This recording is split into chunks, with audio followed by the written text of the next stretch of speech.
नमस्कार. माझ्या ज्योती गोसावी नावाच्या धार्मिक आध्यात्मिक यूट्यूब चॅनलवरती आपणा सर्वांचे स्वागत आहे. लाईक करा, शेअर करा, सबस्क्राईब करा. आता आपण पाहत आहोत रुक्मिणी स्वयंवर अध्याय 7. वक्रतुंड महाकाय सूर्यकोटी समप्रभ निर्विघ्नं कुर्मे देव सर्वकार्येषु सर्वदा.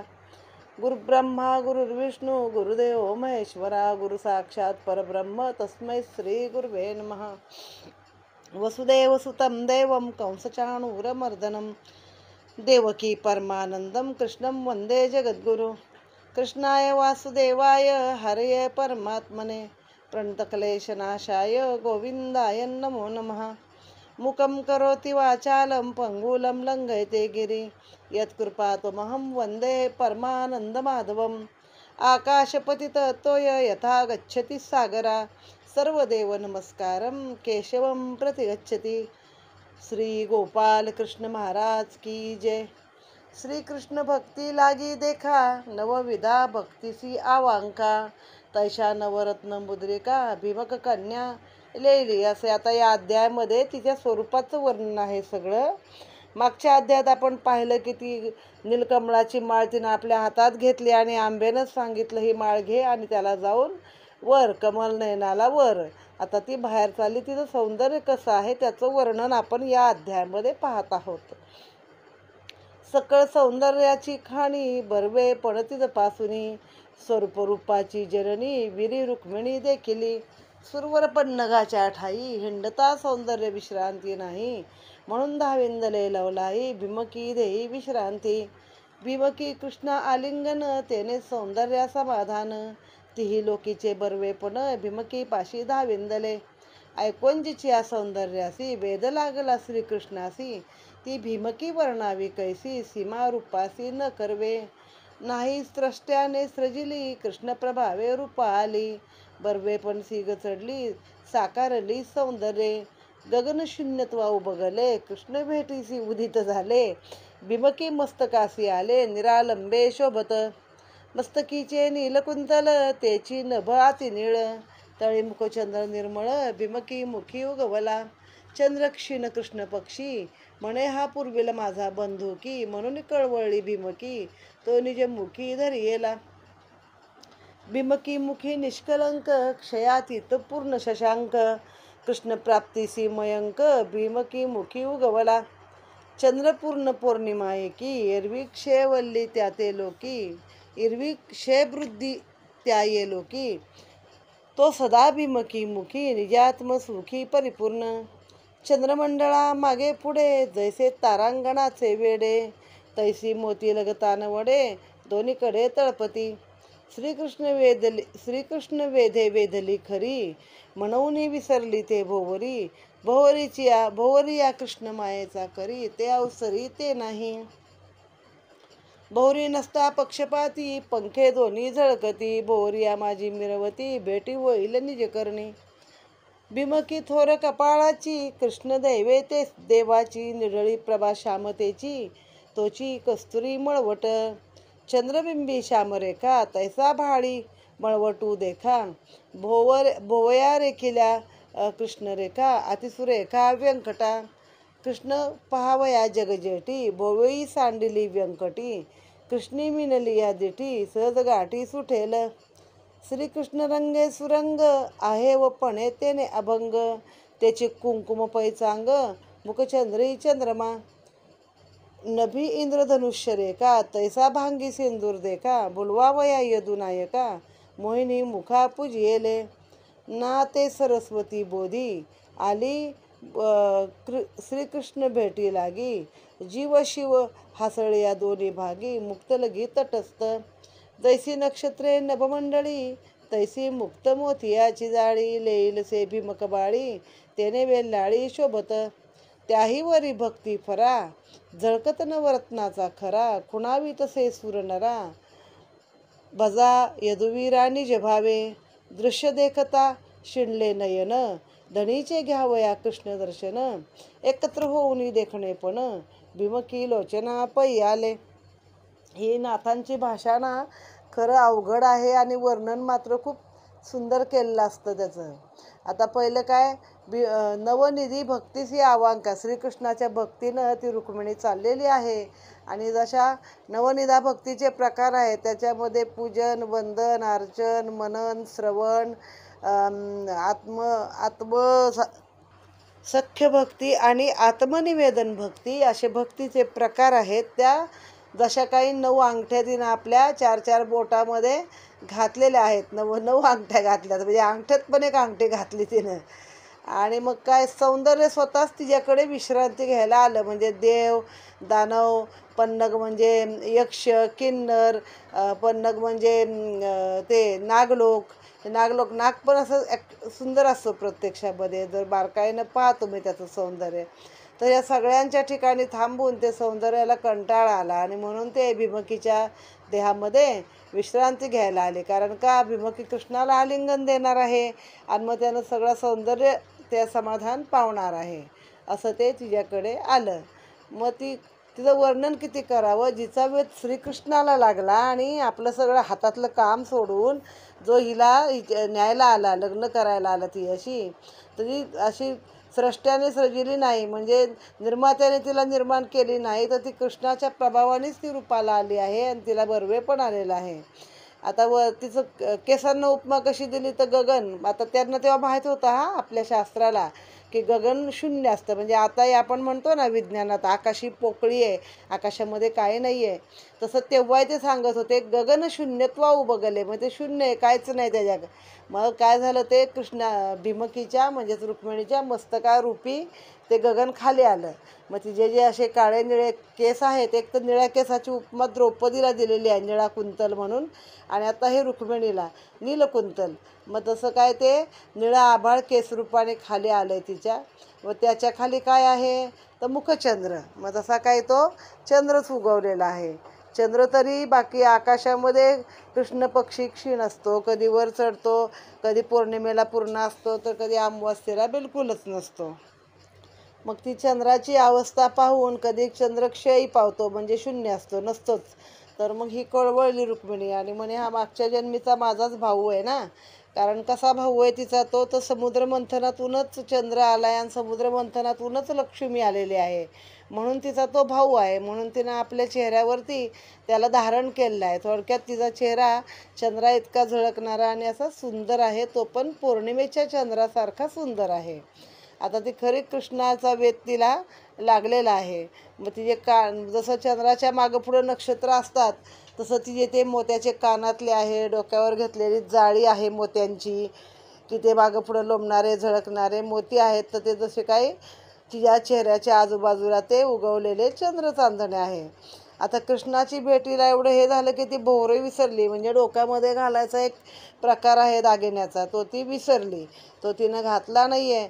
पण त्या भोवरा नसता पक्षपाती, पंखे दोन्हीकडे झळकती. म्हणजे त्याचे ते साईडचं जे डिझाईन आहे काय त्या जाळीची, ती मात्र झळकत आहे दोन्ही बाजूनी, आणि ती दैवाची आहे, सुदैवी आहे अशी, म्हणून ती कृष्णाच्या भेटीला चाललेली आहे. मग तिने काय केलं आहे, कपाळाला कस्तुरीनं मळवट केला आहे आपल्या, त्याच्यावरती कुंकू रेखलं आहे चंद्रासारख्या आकाराने. तर मग चंद्रबिंबी शांबरेखा, चंद्रावर कशा त्या काळसर रेषा असतात, त्या पद्धतीनं तिनं आपल्या मुखचंद्रावरती चंदनाचं आणि कस्तुरीचा मळवट भरलेला आहे. चंद्राला पाहण्यासाठी मोठ्या आतुरतेनं, कृष्णाला पाहण्यासाठी मोठ्या आतुरतेनं ती पुढं चाललेली आहे. आणि भुवया एकदम अशा धनुष्य आकृती आहेत तिच्या. आणि जसा आकाशात इंद्रधनुष्य दिसतं तसा तिने भांगामध्ये आपल्या शेंदूर भरलेला आहे. इतर दृश्य बाहेरची बघून बघून डोळे शिंडलेले होते आणि म्हणून आता काय झाले, सगळं डोळ्याची म्हणजे दृष्टी एकवटली कुठे, भीमकीच्या लोचनापाशी आली दृष्टी. कशासाठी आली तर घनसावळा पाहण्यासाठी आली. पहावया घनसावळा कृष्णश्यामता आली बुबुळा, आसावली दोन्ही डोळा सबाह्य देखणे समदृष्टी. कृष्ण देखावया निदान नैनी सुदले अंजन, सोगयाचे झळंबपण कटाक्ष बाण पिसारे. भीमकी कटाक्षाच्या धाई मदन पडला ठाईच्या ठाई, सुरनराचा पाडकाई निधडा पाही श्रीकृष्ण. मुखामुख शोभनेक श्लेष्मागमने शिंडले नाक, ते भीमकी मुखा येऊनी देख नाका बीक चढले पै. कृष्ण सुवास आवडी तेने नाकास लागली गोडी. दोन्ही नागपुड्याच्या बुडी दिदली बुडी वसंते. अधर दोन्ही झाले अधर सदर बिंब फळे रंगाकार. ते तव परिपक्वे ते तव परिपाके नश्वर हे अनश्वर हरिरंगे. बिमकी आदरामृत गोडी श्रीकृष्णच जाणे पुढी. एकाएकी घालून उडी नेईल रोकडी प्रत्यक्ष. मुखा माझी दंतपंक्ती जैशा ओंकारा माझी श्रुती. चौकीचे चारी झळकती सोहम स्थिती सोलिंब. अदरातळी हनवटी गोरे पण दिसे गोमटी. येथेही श्यामप्रभा उटी कृष्णवर्ण गोंदिले. वंता आदरी सुवर्ण फासा पडोन मुक्त आले नासा. भेटावया कृष्ण परेशा उपाव कैसा देखिला. भीमकी नाकीचे सुपाणी सहज देखील शारंग पाणी. अधोमुख अधिष्ठानी वळकंबत हरी लागी. हळदी मिनली हेमकळा तेने उठले मुखकळा. तेज झळके गंडस्थळा सूर्यकळा लाजल्या. भीमकी मुख कमळ सुंदर कृष्ण नयन तेची भ्रमर. आमोद भावाचे शेजार निज मंदिर हरीचे. मग सगळा श्यामलपणा काळसरपणा त्या बुबळामध्ये आलाय का तर सावळा कृष्ण तिला बघायचा आहे. मग डोळ्यामध्ये तिने अंजन घातले असं म्हणतात ना, डोळ्यात झणझणीत अंजन घातलं म्हणजे कधी कधी दृष्टी येते. त्याचं दोन्ही अर्थाने आहे. म्हणजे कशी एक खरी डोळ्याची दृष्टी आणि दुसरी म्हणजे तुम्हाला जो विचार अचानक सुचलेला नसतो आधी काही खरं समजत नसतं ती दृष्टी. तर मग तसं तिनं ते अंजन घातले डोळ्यामध्ये. आणि तिचे जे कटाक्ष आहे तिकडं इकडं बघण्याची जी पद्धत आहे तर त्यानं मदनसुद्धा घायाळ झाला. आणि मग बाकीच्या देव आणि माणसांचा काय पाड हो तिच्या पुढे. मग तिचं नाक आहे ते कसं तर त्या कृष्णाचा सुवास आवडतो तिला. त्या नाकाला शोभा आलेली असं धारदार नाका बिक पै चढले म्हणजे नाकाला पण तेज आहे तिच्या. आणि तिच्या नाकाच्या दोन्ही नाकपुड्यामध्ये वसंत राहिला. वसंत म्हणजे काय सुगंध. वसंत ऋतू म्हणजे सगळं सुंदर शुद्ध सुगंध फुलांचा म्हणजे वसंत आहे. दोन्ही ओठ आहेत ते डाळिंबासारखे रंगलेले आहेत. आणि ते तिच्या ओठाची अमृताची गोडी आहे ती फक्त कृष्णालाच कळेल पुढं. मग दात कसे सरळ वळीनं जशा काय ओंकारामध्ये मध्ये श्रुती आहेत तशा त्या झळकता आहे दात. मग हनवटी आहे हनवटीवर पण गोंदलेलं आहे असे सुंदर आहे पण कृष्णवर्ण गोंदून ठेवलेलं आहे तिथं. वंता आदरी सुवर्ण फासा. मग नाकामध्ये असा मोत्याचं काय जे घातलं किंवा नथ घातली किंवा काय जे तो आहे की जसं कृष्ण ती अशी खाली मान घालून कृष्णापुढे उभी राहील ना मग तो बरोबर मोती त्याला दिसून येईल. आता कृष्णाचे डोळे हे जसं काही भुंगा झालेले आहेत आणि तिच्या नयनकमळा तिच्या चेहऱ्याच्या मुखकमळाभोवती फिरत आहेत. आणि त्या भूमिकेचं तेज पाहून सूर्याच्या कळासुद्धा लाजून गेल्या. कृष्णमणी आहे वतंतू कंठी धरला न तुटतू. दिसो नेदी लोका तू केला एकांतू निज कंठी. फिटला चिंतेचा दचकू म्हणून न घाली चिंताकू. कृष्णपदीचा पदांकू तोची पदकू हृदयीचे. पृथ्वी नवखंडे खंडिली जडजडत वा उबगली. भीमकीची अंगी रिगाली सुनीळ घाली काचोळी. पावावया कृष्णदेवो सांडिला सवती मत्सर भावो. आलिंगाया कृष्णरावो धरा पाहो धाविंदली. एके अंगी भिन्नपणी जीव शिव वाडिंदले दोन्ही. तेने झाली व्यस्त व्यंजनस्तनी कुचकामिनी कुचभारे. विद्या अविद्या पाखे दोन्ही अच्छा दिले दोन्ही स्तनी. दाटले त्रिगुणाचे कसनी कृष्णा वाचून कोण सोडी. मग तिने काय केलंय कृष्णमणी म्हणजे ते कंठमणी घालतात ना गळसरी घालतात लग्नामध्ये तो तिने गळ्यामध्ये घातलाय. दुसरा चिंतामणी मात्र घातला नाही कारण का कृष्ण भेटल्यावर तर कशाची चिंता आहे आपल्याला. मग चिंतामणीची काही गरज नाही आहे. आणि पृथ्वी जशी नवखंड खंड पृथ्वी आहे आपल्या शास्त्रानुसार आपण त्याच्यामध्ये सप्तखंड म्हणतो पण नवखंड पृथ्वी आहे. आणि ती जडत्वाला उबगली. आता तिला पण कृष्ण पाहिजे होता ना. आणि मुळात असं म्हटलं जातं की प्रत्येक राजा हा विष्णुरूप धरला जायचा पूर्वी आणि पृथ्वी ही त्याची पत्नी आहे असं म्हटलं जायचं. हे जुन्या काळामधलं कोड आहे की जे पृथ्वीसाठीच आहे. पती अनंत करते पतिव्रता पुनरपी वरते पतीच्या सुता. तर अनेक पती म्हणजे अनंत राजे आहेत आणि ते पृथ्वी करते तरी पण ती कोण आहे पतिव्रता आहे. आणि पुनरपी वरते पतीच्या सुता म्हणजे पतीच्याच मुलाला म्हणजे आता मुलगा पुढे राजा होतो ऑटोमॅटिक तो तिचा नवरा होतो. तर असं एक कोड आहे. त्यानुसार इथं काय सांगितलं आहे की ती सवती मत्सर सोडून निघाली. म्हणजे आता पहिला मुळात माझाच नवरा आहे विष्णू हा तरी पण ही रुक्मिणी त्याला वरण्यासाठी चाललेली आहे. म्हणजे लक्ष्मी ही विष्णूची पत्नी, पण ती आता रुक्मिणी ही पण तशी श्रीकृष्णाची पत्नी होणार, तर ती पृथ्वीची सवत आहे असं म्हटलं जातं. पण म्हणून तिनं आपला सवती मत्सर सोडला आणि भीमकीची काचोळी झाली, भीमकीच्या अंगाचं वस्त्र झाले, ज्याचा कासोटा घातला आहे असं ते झालं. म्हणजे जीव आणि शिव हे तिचे दोन्ही स्तन आहेत आणि त्याला विद्या आणि अविद्या रूपाने तिने आच्छादन केलेलं आहे. त्यामुळे आता कृष्णा वाचून तिची काचोळी कोण दुसरं सोडणार. जेव्हा ती भीमकीला कृष्ण आलिंगन होईल दोघांचं, तेव्हा जीवाशिवाला समाधान होईल. या लागी दोन्ही उचलले जाण, कृष्ण स्पर्शन वांछिती. मुक्त नाव मुक्त फळा, नेणती मुक्तीचा जिवाळा. म्हणून पडली भीमकी गळा, भेटी गोपाळा माळ झाली. पूर्वी क्षीरसिंधूची बाळा, नेसली क्षीरोदक पाटोळा. नातो पाहावया घन सावळा, कासे लागला क्षीराब्दी. माझी कन्या हे गोरटी, जणी कोणाचे लागेल दृष्टी. म्हणून घाल तसे कंठी, रत्नमाला क्षीराब्दी. प्रकृती पुरुषा पडली मिठी, तेने बिरडे काचोळीये दाटी. कृष्ण सोडविल जगजेठी, आया बाया न सुटेची. शमदमाची सुबटे, हस्तकडगे भोवटे. करी कंकणे उद्धटे, कृष्ण निष्ठे रुंझुंती. म्हणजे पूर्वी ती समुद्राची मुलगी आहे ना लक्ष्मी, त्यातून बाहेर आलेली आहे. तर तिनं काय घातलेलं, शुभ्र वस्त्र घातलेलं, शिरोदक म्हणजे दुधासारखं शुभ्र वस्त्र. तर ते घनसावळा काय पाहत नाही तिच्याकडे विष्णू तेव्हा. आणि मग स्वतः तो समुद्र लागला कासेला, की माझी ही कन्या गोरटी सुंदर आहे, हिला कोणाची दृष्टी लागेल. मग तिच्या गळ्यामध्ये रत्नाची माळा घातली आहे आणि मग ती विष्णूनं तिचं पाणीग्रहण केलेलं आहे, म्हणजे तिच्याशी लग्न केलं आहे. तसं इथं पण भीमकी आलिंगन करण्यामध्ये एक मुक्त माळ, अशी मोठी मोत्याची माळ तिच्या गळ्यामध्ये आहे. ती माळ का आली, त्या दोघांच्या आलिंगनामध्ये मला पण गोपाळाची भेट होईल म्हणून आलेली आहे. तर ही आदल्या जन्मात जी समुद्राने घातलेली माळ होती तिच्या गळ्यामध्ये, ती ही आहे. क्षणक्षणा दिशा उजळे, तैसी शोभती दशांगुळे. दशावताराची येलिळे, रत्न जडित किळे मुद्रिका. पाहता तळ हाताच्या रंगा, उणे आले संध्या रागा. करी चरण सेवा श्रीरंगा, तळबा तळ हाती सदा. आटोनिया हेमकळा, आटनी आटिल्या 12-16. ओतीव केली कटिमेखळा, मध्ये घननिळा जडे येले. दोन्हीकडे मुक्त लग, तैसे शोभत मध्यभाग. भीमकी भाग्याची सभाग, त्याने श्रीरंग वेधिला. शरणी गर्जती नुपुरे, वाकी आदुवाचे निगजरे. झाले कामाशी चेहरे, धनुष्य पुरे वाहिले. कृष्ण धरुणी या चित्ती, भीमकी चालतसे हंसगती. छेद्य मागद पाहती, मदने ख्याती थोर केली. माझी अभिलाषी ती जननी, म्हणून विंधिले कामे बाणी. वीर पडले धरणी, कामवाणी मूर्छित.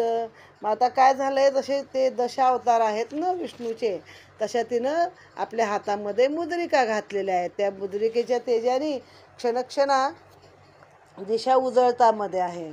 मग तिच्या तळहाताचा रंग कसा आहे, तर संध्याकाळचे जे लाल रंग असतात तसे तिचे तळहात आहेत.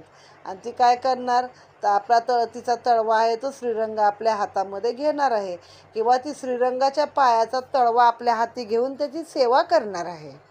आता सोनं आटवलं आहे आणि त्याचं काय केलं, 12-16 पदकाचं असं ते कंबरपट्टा केला आहे, तिला कटिमेखळा केले, त्याच्या बारीक बारीक घंटा आहेत रुंजणाऱ्या.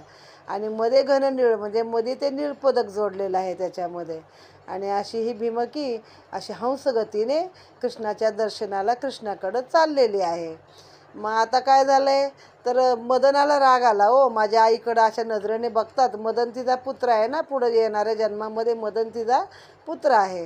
हां, तर मग त्यांनी काय केलं, आपलं कामबाण चालवला आणि सगळे जे आले होते पुढं सैनिक म्हणून, चैद्य मागध सगळे काय झाले, कामबाणाने धरणीवरती मूर्छना आली त्यांना. तिच्याकडे बघतानाच ते कामविवळ झाले आणि धरणीवरती मूर्छित पडलेले आहेत. कामे हरतल्या दृष्टी, धनुष्य गळाली पैमुष्टी. भीमकी राखावी गोरटी, हेही पोटी विसरले. रथीचे उलंडले थोर थोर, आश्वाहुनी पडले वीर. गजीचे कलथले महाशूर, रिते कुंजर गळादंडी. भीमकी पाहतसे सभोवती, तव वीर बेदिले मनमत्ते. कृष्ण त्रिशुद्धी नाही ते जेणे कामाते जिंकिले. रमारमणी एकांती, मिनल्या कामनुपजे चित्ती. या लागी नामे तो श्रीपती, भाव निश्चिती भीमकीचा. कामबाणी नवे च्युत या लागे नावते अच्युत भोग भोगुनी भोगातीत कृष्णनाथ निर्धारे कृष्ण पाहावया लोभे ओटी आडवे केश सलोभ दृष्टी धरुणी ऐक्याची मुष्टी सुमने वीर गुंटी बांधली कृष्ण पाहावया भाव एक तो तव अर्काचाही आदी अर्क नैनी नयना प्रकाशक यदुनायक केवी दिसे निज भावे पाहे गोरटी तव घनश्याम पाहे सृष्टी लाजवृत्ती झाली उफराटी तव जगजेटी धाविंदला उपरोनी पाहे सुंदरी तव अंगी आदळला श्रीहरी प्रेमेस प्रेम घाबरी करी धरी निजमाळा वीरांच्या अभिमाना झाला असत मध्याने आला गबस्त मूर्ती मूर्त अभिजित समयो वर्तत लग्नाचा काळ सावधान म्हणत सूर्य लग्न घटिका पाहत वियोग अंतपट सोडित भावार्थ म्हणत ओम पुण्या भीमकी पाहे कृष्णवदन नयनी गुंतले नयन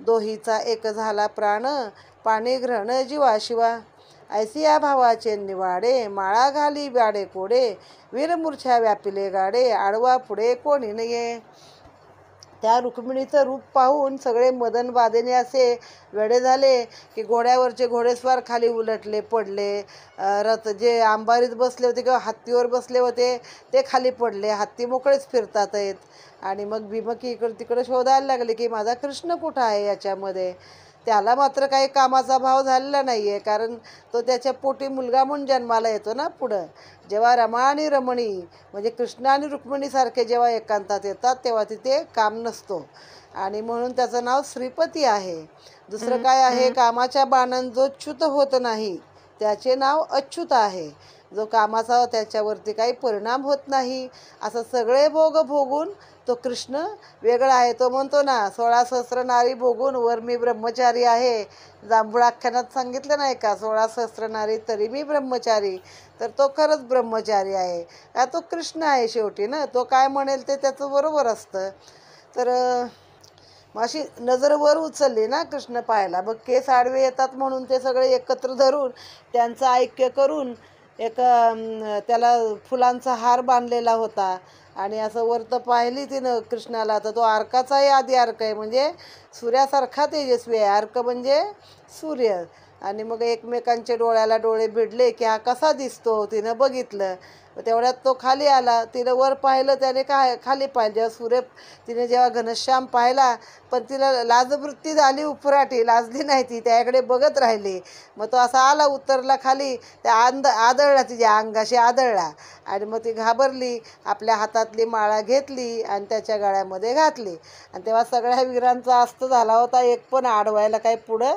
आलेला नाही आहे मग काय झालं 12 वाजताचा सूर्य होता मध्याने आलेला तर तो मुहूर्त गाठला अभिजित मुहूर्त त्यांनी गाठला आणि मग काळ सावधान म्हणतोय सूर्य लग्न घटिका पाहतोय वियोग दोघांचा इतके दिवस झाला त्याने अंतरपाठ सोडलेला आहे आणि तिचा मणीचा भावार्थ ओम पुण्याह सुमूर्ती लग्न लावणे तुझे हाती म्हटली होती ना तसं लग्न लावलेलं आहे मग ती त्याचे डोळे काय त्याचा चेहरा पाहते दोघांचे एकमेकामध्ये नयनी गुंतले नयन आता ही अवस्था आहे प्रत्येक प्राणी मात्राने अनुभवलेली असते हा दोघांचा एकच प्राण आहे आणि जसं जीवाशिवाची इथं गाठ पडलेली आहे आणि पाणीग्रहण त्यांचं झालेलं आहे आणि बाकी कोणी देखील समोर आलेलं नाही यापरी शारंग पाणी रती वाहुनी रुक्मिणी निघता झाला तक्षणी प्रगट कोणी न देखो एकाएकी वनमाळी रथी वाहुनी भीमकबाळी आला यादवाजवळी पिटली टाळी सकळी की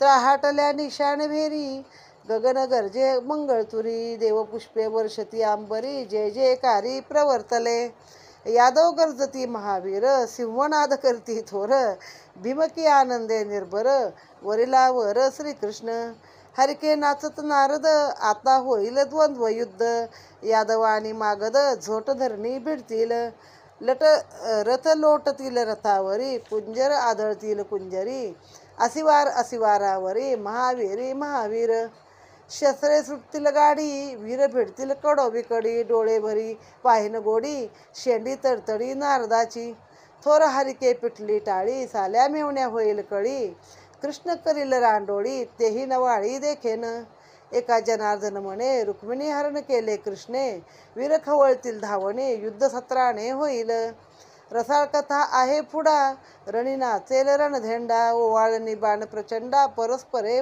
पडतील. ऐका युद्धाची कुसरी, युद्ध मांडेल कवणे परी, क्रोधे झुंजता झुंजारी, मुक्तिचारी कामाच्या. मग आता इथं काय झालं, माळ घातली त्याच्या गळ्यामध्ये आणि त्यानं तिला रथामध्ये आपल्या उचलून घेतलेली आहे आणि चालला. आता कोणी काय मध्ये आडवं येतच नाही, सगळे मूर्छित पडलेले आहेत, तर तो कशाला थांबेल, तो निघाला. कोणी जे बघितलंच नाही प्रगटपणे त्याला जाताना. मग काय झालं, आता नारद आला यादवांच्या जवळ. नाही, मग सगळं कृष्ण आपलं रुक्मिणीला घेऊन आपला रथ घेऊन जिथं यादवांचं सैन्य उभं आहे तिथं आला आणि टाळी वाजवली, म्हणजे चला जिंकलो, आपण घेऊन चाललो हिला आता. मग आकाशातून देवांनी पुष्पवर्षाव केला, फुलंच त्यांच्यावरती फुलांचा वर्षाव केला आहे. मग यादव सगळे गर्जना करू लागले आनंदाने, सिंहनाद करती थोर, म्हणजे शंख आहे तो असा जोरात फुंकला की तो असा आवाज येतो, सिंहनादासारखाच आवाज येतो त्याचा. मग ते नाचू लागले सगळे. भीमकी आनंदाने हे झाली, म्हणजे की चला मला कृष्ण मिळाला, हो मी लग्न केलं त्याशी.